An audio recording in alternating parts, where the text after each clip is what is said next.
So this project started off with me just wanting to test out what the stitching looked like, and it was way too beautiful for me to let it go to waste. So I decided to create a clutch. I'm going to be walking you through all the steps that I took in order to make this clutch. All right, but before we jump in, quick poll. What do you think I used to create the structure of my clutch? Do you think I used A, interfacing, B, cardboard, C, flexible plastic, or D, this is just the denim? All right, go ahead, leave your comments. I promise you will see what happened in order to create the structure later in the video. To get started, download your embroidery design, then save it on a flash drive. Eject and remove your flash drive from your computer, then insert the flash drive into your embroidery machine. Follow the prompts to access your design. Once your design is all set up, get ready to thread your machine using the color indicated on the screen. To thread your machine, first put the thread on the spool, then follow the directions indicated by the arrows on your machine. Take a look at the embroidery tips video linked if you need a more detailed walkthrough of this process. Before you start to stitch out your design, you will need to hoop your fabric. To do this, you will need your hoop, stabilizer, I'm using a cutaway stabilizer, and 505 adhesive spray, all of which are linked in the description below. Place your hoop on your workspace with the grooves face down. Place the stabilizer on top, then stick the other part of the hoop in like this. Once the two parts of the hoop are positioned together, tighten the screw. To add fabric to the hoop, spray temporary adhesive to the stabilizer. I'll do this off screen to avoid messing up my workspace. Now, we can place the fabric onto the stabilizer and smooth the fabric in place. To put the hoop on the machine, look for the groove on the hoop. You will be placing it on the notches of the machine. Slide the hoop under the presser foot. You'll know you're all set when you hear the click. Put the presser foot down, press the start button, and your machine will start to stitch your design. I'll link this amazing design from zdigitizing.com in the description below. Here is everything that I will need to create my clutch. I have my 2 pieces of denim. On this piece, as you can see, I have this beautifully stitched out design from Z Digitizing, and I will make sure to link that in the description below. I have my flannel for the inside, my cardboard, and you might want to consider using plastic if you want your clutch to be waterproof. Just make sure that it is solid enough to give that structure, but also flexible enough for our purposes. All right, just to let you know, the cardboard was not a good idea. Not just because it's not waterproof, but there is another problem, which I'll let you know later in the video. I have my zipper and another strip of denim that I'll be using to create a loop. And here I have my paper scissors for my cardboard and my fabric scissors. All right, let's begin. Here I have my 2 pieces and my zipper, and I'm going to open up my zipper, and I'm going to put the right side of the zipper against the right side of the denim, like that. And then I'm going to place my flannel on top, like a little zipper sandwich. And now I can pin my sandwich together so the zipper is in between.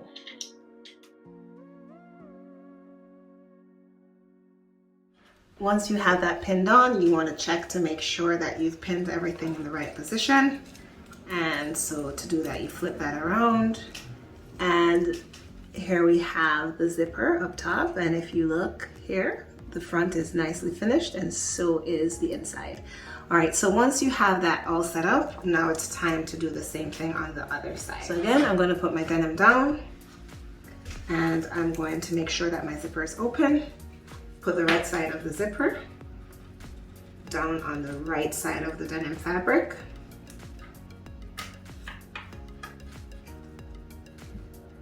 And then I am going to close my sandwich with the flannel, and I'm going to pin those 3 layers together.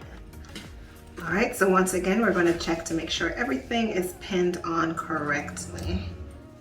All right, so here we have the top of the zipper here, and we have everything lined up where it should be. The outside is on the outside, the inside is on the inside, and we don't see any raw edges, so it's good to go.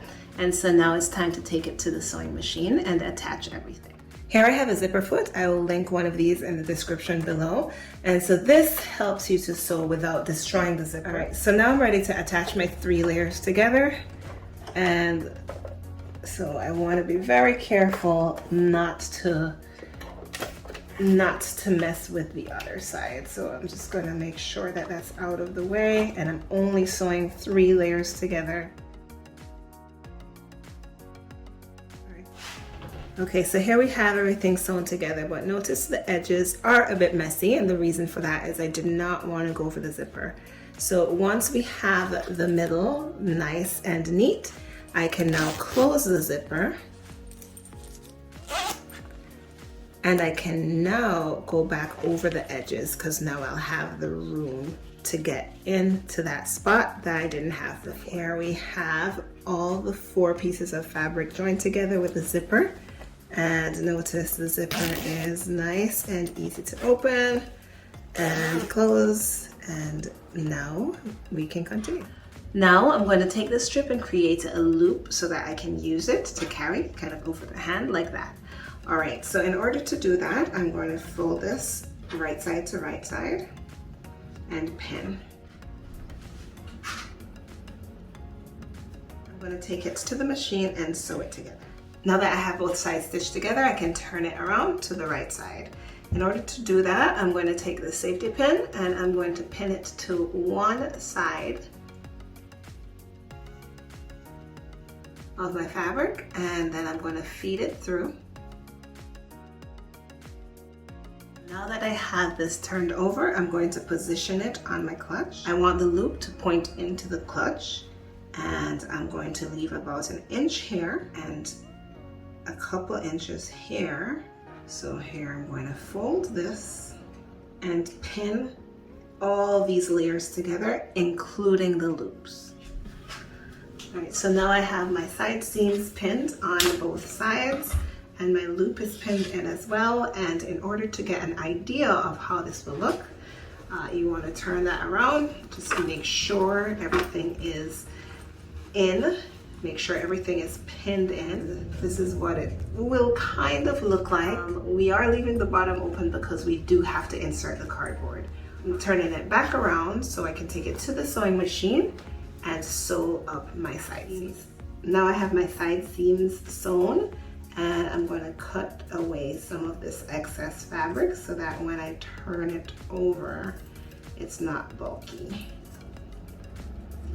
And I don't want to destroy this zipper, so I'm just going to cut around. So now we're going to turn this over and see what it looks like. Here are my 2 pieces of cardboard. Again, I would much have rather have plastic because that would have made this waterproof. All right, so I'm going to flip this on the wrong side.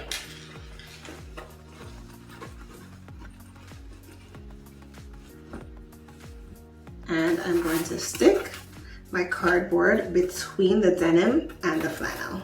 And I made sure to cut the cardboard to a size that it fills the space, but it's not too snug. Now I'm going to do the same for the other side. All right, so all the way to the edge. Once the cardboard is in properly, we're going to pin across the bottom of the bag. Make sure to catch all the layers of fabric if you don't want a hole in your bag. I'm going to be using my zipper foot again to get as close to the cardboard edge as possible without going onto the cardboard edge. Take a look at how nice and close the stitches to the edge of the cardboard. All right, so now I can just clean this up and trim it and turn my thing over. Alright, so I am really nervous about turning this around. So here at this point, I was sweating, literally sweating. It was very apparent that the cardboard was not a good idea. So here is where I'm going to ask you for your help. Should I, if I make this again, should I use A, cardboard? Definitely not. B, flexible plastic. C, interfacing. Or should I just let it go with the denim? Or is there another choice that you would go ahead and pick? Here is my finished product. Turning this around with the cardboard was an absolute nightmare. I crushed it, but I ended up straightening it back out. And it looks pretty awesome. And I think this is going to be probably one of my favorite casual clutches.